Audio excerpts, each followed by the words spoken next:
السلام عليكم البنات، كي درتو؟ لاباس عليكم؟ مزيانين؟ نتمنى تكونوا في احسن الاحوال يا رب. لا فيديو ديال اليوم ان شاء الله غنشارك معكم معسله من معسلات رمضان اللي هي البريوات بكاوكاو.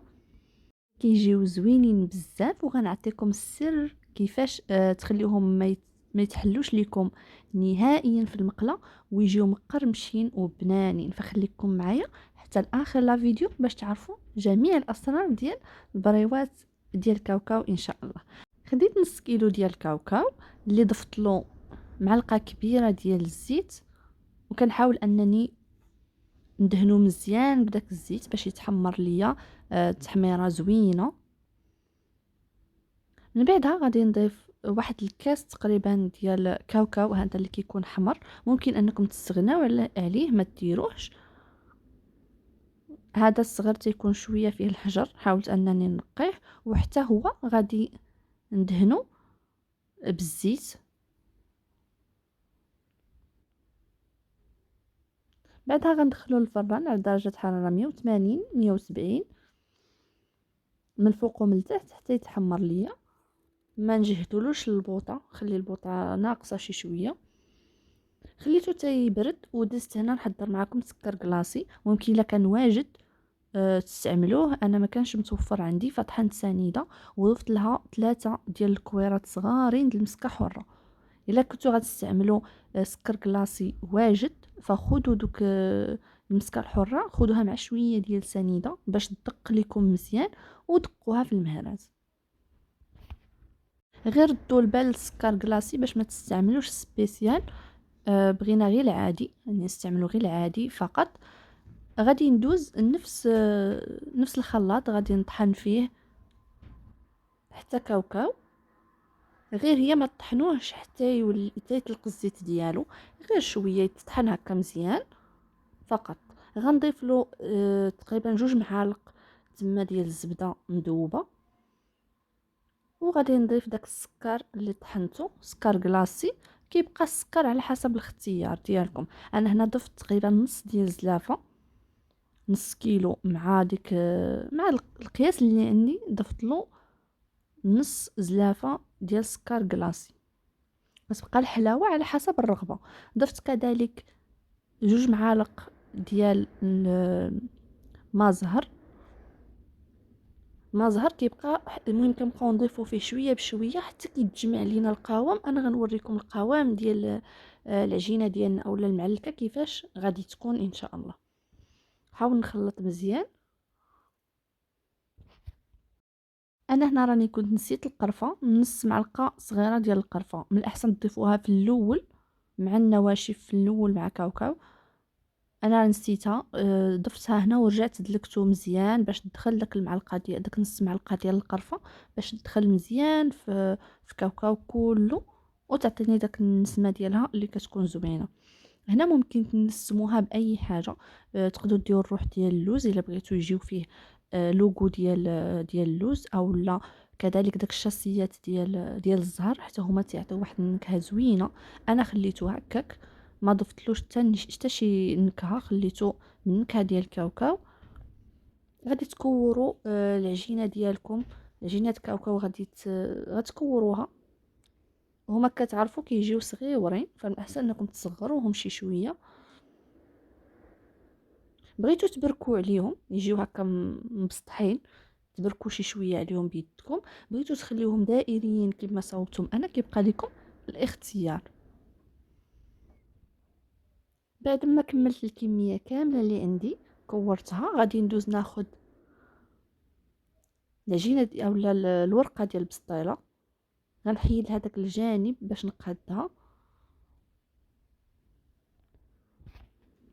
وغناخذ القياس على الحبات اللي صوت. ما نقدرش نقول لكم مثلا ديروا غير 3 الصبعان اولا 4 الصبعان وتقطعوا. ضروري تاخذوا القياس على الكره اللي دايرين. يعني تقدروا ديروا كرات كبارين، يمكن خاصكم تقطعوا الورقه كبيره يعني عريضه. انا راه حطيت الكره وعاد قطعت. كنخلي الزايد في الجناب تقريبا 1 سنتيم 1 سنتيم في الجناب وتنقطع. وعلى ديك الاولى غادي ناخذ القياس ديال القياس الاخر كامل. غنحط داك الشريط الاول على الورقه وغنقطع، وغادي نستمر بهذه الطريقه حتى نقطع الورقه ديالي كامله. بالنسبه للقياس راني خديت اولا العبار، راني خديت نص كيلو ديال الورقه، يعني نص كيلو ديال الكاوكاو غتستعملوا له نص كيلو ديال الورقه، وممكن اكثر الا كنتو صغرتوا داك الكرات درتهم صغارين، فممكن انهم ياخذ لكم اكثر.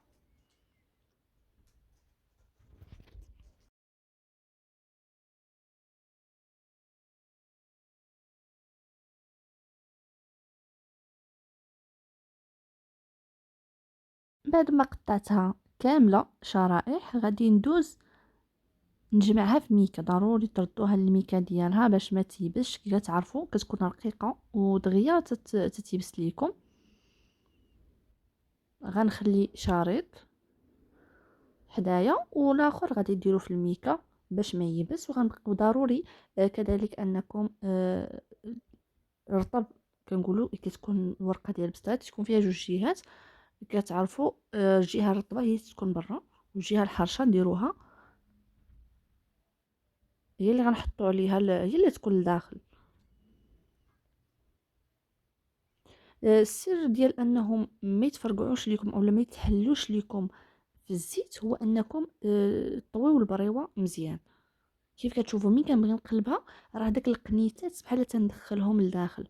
غير ردوا البال الطريقه ديال الطويه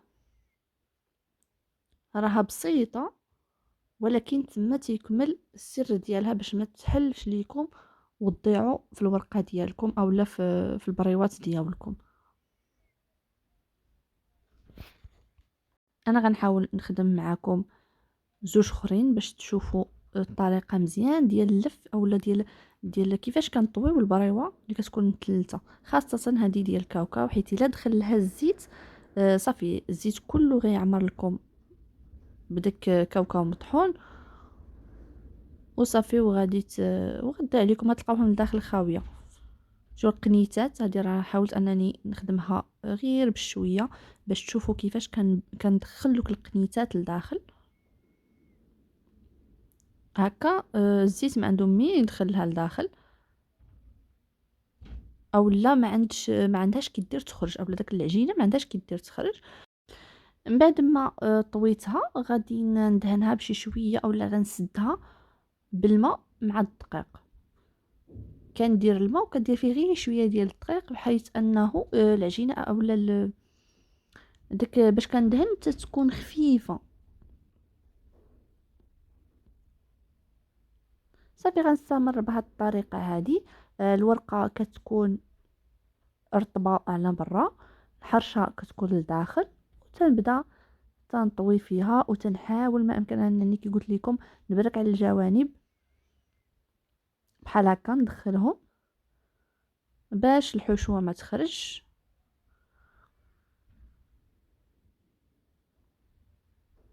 نتمنى الطريقه تكون واضحه لكم.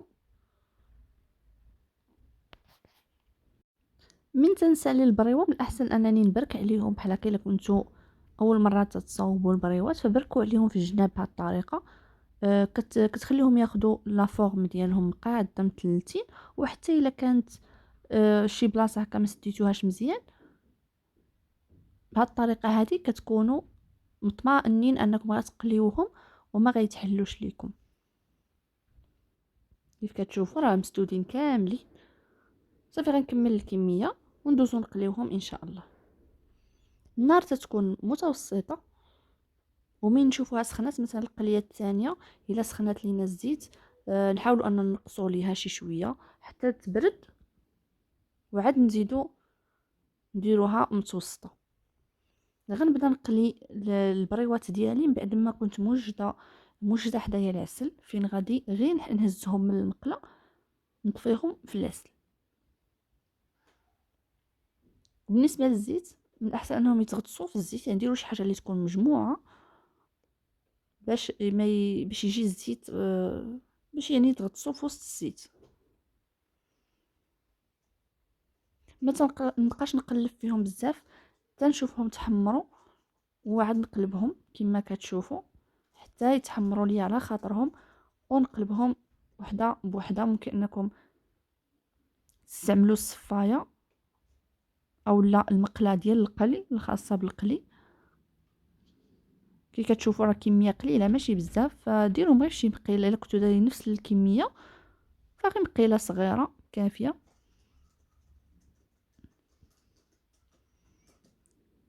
غير خرجتهم من الزيت كي قلت لكم، طفيتهم في العسل وغادي نستمر بنفس الطريقه. كيف كتشوفوا دابا القليه الثانيه كان الزيت سخون بزاف، فدغيا تحمروا ليا. داكشي باش اضطريت كي قلت لكم انه نقص شويه العافيه باش ما يتخطفوش يتحمروا من برا، الوريقات اللي كيكونوا لداخل غيبقاو لكم ما مقرملينش وما زوينينش. من نشوف هادو تحمروا نخرج هادوك اللي في العسل، القليه الاولى اللي في العسل نخرجها نديرها في شي شبيكه تستقطر، ونخرج هادو مباشره للزيت. وهكذا حتى نكمل الكميه كامله اللي عندي. راه ساهلين البنات، ما فيهمش بزاف ديال التمشغيل، دغيا دغيا. غير يكون كلشي حداكم، يعني العسيله تكون حداكم وتكونوا موجدين الشبكه اللي غتستقطروهم فيها.